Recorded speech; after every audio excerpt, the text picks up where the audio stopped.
We're staying in our annotation.dwg file, and you can see that we've got our notes and our bolting plate plan text there.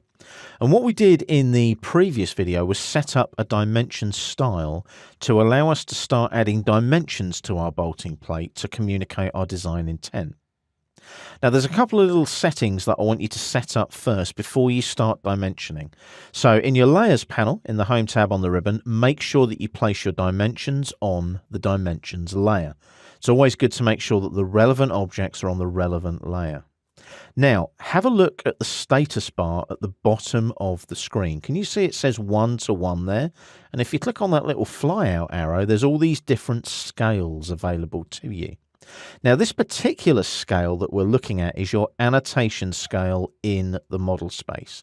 I want you to leave it set as 1 to 1.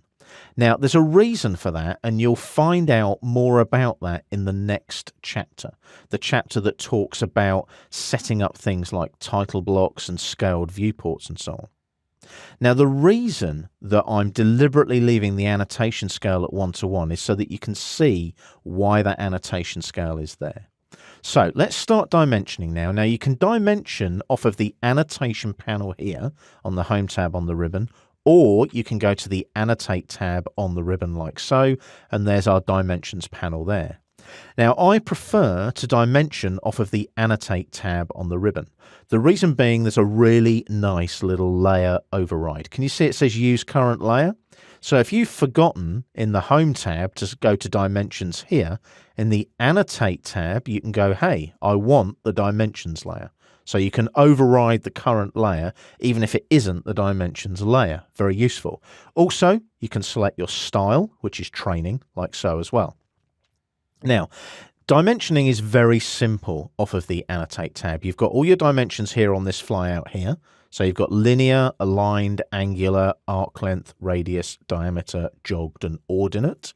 And if I just hit escape there just to lose that menu, I've also got this thing here called automatic dimensioning. It's just called the dim command, the dimension command. And that allows me to automatically dimension objects in AutoCAD.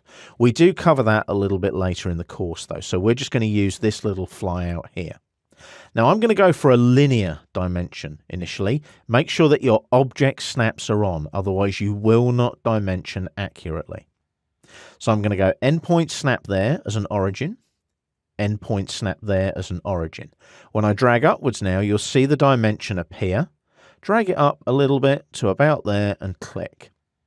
Now you'll notice everything looks remarkably small, but if you zoom in real close, you'll see there that there's my 1402.1. So it's 1402 millimeters, 0.1. Now you can see there that 0.1, if you're working in millimeters, is kind of inconsequential. So what we can do there is actually edit our dimension style on the fly. I'll click on the arrow here. There's training there. I'll go to modify. I'll go to fit or unit. Either one will work. I'm going to change the precision there to that one. If I go to fit, what I could have done is place the text manually. I could have rounded up the scale. I could have scaled the dimensions to the layout. There's lots of different settings there as well that allow me to tidy up the dimensions. So I'll OK that, and then I'll close it, and you'll see that updates to just 1402, like so. So if I now zoom out, you'll see that the arrowheads are there as well. They're right on the end, but they're all just very, very small. And the reason they're very small is our annotation scale here is set to 1 to 1, which means that these arrowheads and the text and the lines are all 1 to 1. They're full size in the model tab down here. Now, don't worry about that at the moment. That'll all become a lot more apparent in the next chapter.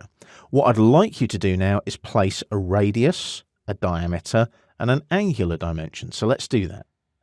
Let's go here, we'll go radius, we'll select the left-hand circle, drag the radius up to about there and click.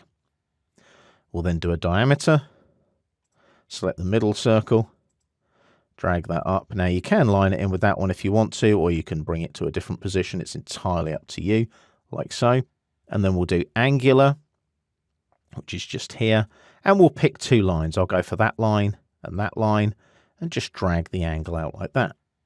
So you can see we've dimensioned up the drawing, but we've dimensioned it in a way where our annotation scale is left at that 1:1 down on the status bar.